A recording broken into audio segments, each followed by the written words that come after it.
Todo mundo fala de fundos imobiliários de shopping, todo mundo fala de galpões logísticos, todo mundo fala de lajes corporativas. Mas existe um ativo que vem chamando a atenção de cada vez mais investidores e que está diretamente ligado ao setor mais importante da economia, o agronegócio.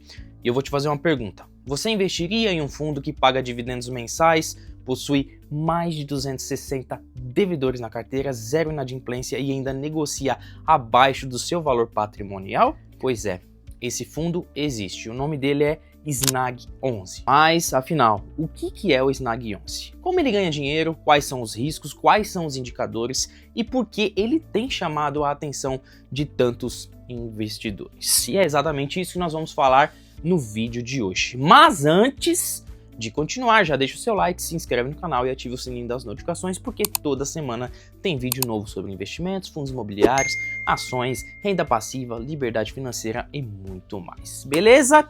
E comenta aqui embaixo, você já investe em Fiagros? Gosta desse setor? Ou esse será o seu primeiro contato com esse tipo de ativo? Beleza? Bora lá então. Primeiro de tudo, nós precisamos entender uma coisa. O Snag 11 não é um fundo imobiliário, ele é um Fiagro.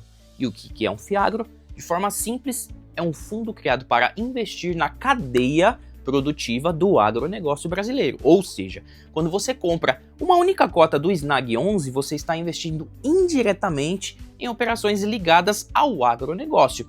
E isso é muito interessante porque o agro é um dos setores mais importantes da economia brasileira. O Brasil é um dos maiores produtores de alimentos do planeta. Somos gigantes na produção de soja, milho, café, carne bovina, frango, açúcar e diversos outros produtos.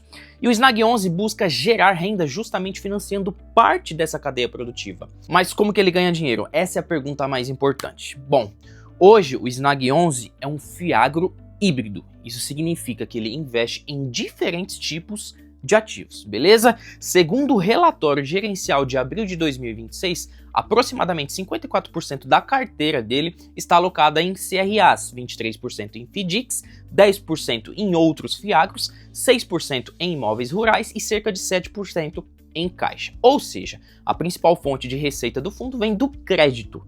Mas calma que eu vou simplificar. Imagine um produtor rural que precisa de recursos para plantar, ou uma empresa do agro que precisa financiar as suas operações. Ao invés de pegar dinheiro diretamente em um banco, essas empresas podem captar recursos através do mercado financeiro. E é justamente aí que entra o Snag 11. Ele investe nessas operações e recebe juros em troca. Esses juros são posteriormente distribuídos aos cotistas na forma de dividendos. Agora nós vamos falar dos números, porque é aí que a coisa começa a ficar bastante interessante. Segundo o relatório gerencial do fundo, ele possui um patrimônio líquido próximo de 969 milhões, um valor de mercado próximo de 929 milhões, mais de 130 mil cotistas, 264 devedores na carteira, dividend yield anualizado de aproximadamente 14,4%, distribuição mensal de 0,12 centavos por cota e inadimplência de 0%. Sim, zero inadimplência. Nenhum dos devedores estava inadimplente no período analisado.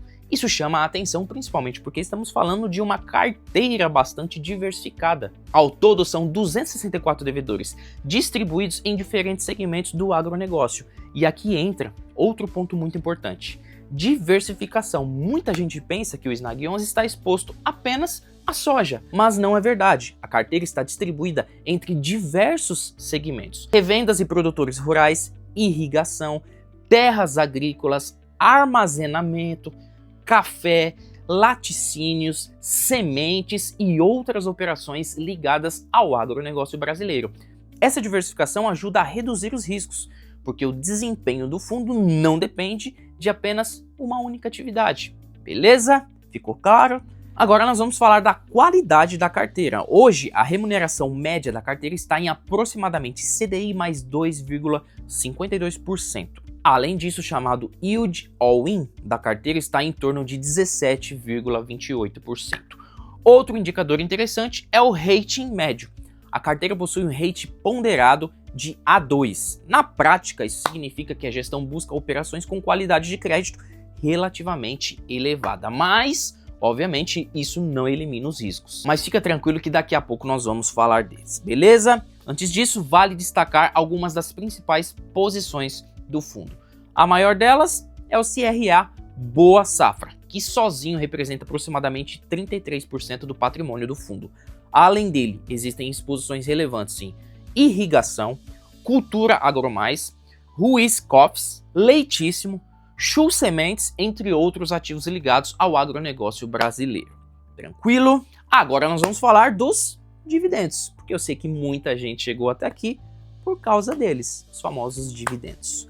Nos últimos 12 meses, o fundo distribuiu valores que variam entre 11 centavos e 20 centavos por cota, mas recentemente a distribuição tem sido de 12 centavos por cota. Com a cotação atual próxima de R$ 10,63, isso resulta em um dividend yield anualizado ao redor de 14,4%. Mas existe um detalhe que muitos investidores ignoram. O resultado por cota em abril foi de aproximadamente 0,22 centavos, enquanto a distribuição foi de 12 centavos. E o que isso significa? Significa que o fundo gerou mais resultados do que distribuiu. A diferença ficou retida em reserva e hoje essa reserva está próxima de 22 centavos por cota. Isso é importante porque pode ajudar a suavizar distribuições futuras em momentos mais difíceis. Beleza? Agora nós vamos falar de um indicador muito importante, do P sobre o VP, o famoso preço sobre o valor patrimonial. Esse é um indicador muito utilizado pelos investidores de fundos imobiliários. Hoje, o SNAG 11 negocia próximo de 0,96 vezes o seu valor patrimonial. Traduzindo, o mercado está pagando cerca de 96 centavos para cada R$1 de patrimônio do fundo. Ou seja, ele negocia com aproximadamente 4% de desconto em relação ao seu valor patrimonial. Mas agora vem a parte mais importante: os riscos, porque nenhum investimento é perfeito. O primeiro risco é o risco de crédito. O fundo empresta dinheiro para empresas e produtores rurais. Se algum desses devedores tiver problemas financeiros, o que vai acontecer? Isso pode impactar os resultados. Outro risco é o risco do agronegócio, questões climáticas, problemas logísticos, oscilações nos preços das commodities, mudanças regulatórias, tudo isso pode afetar o setor. Mas também existe o risco de juros. Grande parte da carteira está indexada ao CDI. Se os juros caírem muito ao longo dos próximos anos, a remuneração da carteira, obviamente, pode diminuir. Por outro lado, os juros elevados tendem a favorecer a geração de caixa do fundo. Por isso é importante entender que os dividendos passados não garantem dividendos futuros. Agora, uma coisa que me chama atenção positivamente no SNAG 11 é o crescimento da base de investidores. O fundo ultrapassou 130 mil cotistas. Além disso, recentemente realizou sua 5ª emissão de cotas e captou aproximadamente 300 milhões adicionais para expandir a sua carteira. Isso mostra que existe demanda crescente por esse tipo de ativo. Mas, novamente, isso não significa que ele seja uma compra obrigatória, muito menos uma recomendação. E aqui eu faço questão de reforçar isso. Esse vídeo não é uma recomendação de compra. Eu não estou dizendo que você deve investir no SNAG 11. O objetivo é apenas apresentar o fundo para quem ainda não o conhece, mostrar como ele funciona, como ele ganha dinheiro, quais são seus principais indicadores e quais são seus riscos. Cada investidor precisa fazer a sua própria análise, ler os relatórios, entender a carteira do fundo, avaliar os riscos e decidir se o ativo faz sentido para a sua estratégia de investimento. Beleza? Agora eu quero saber a sua opinião. Você já conhecia o SNAG 11? Você investe em FIAGROS ou prefere fundos imobiliários mais tradicionais? Comenta aqui embaixo porque eu quero muito saber a opinião de vocês. E se você gostou desse conteúdo, já deixa o seu like, se inscreve no canal e ativa o sininho das notificações, porque toda semana tem vídeo novo sobre investimentos, ações, fundos imobiliários, FIAGROS, obviamente, renda passiva e liberdade financeira. Um grande abraço e até o próximo vídeo.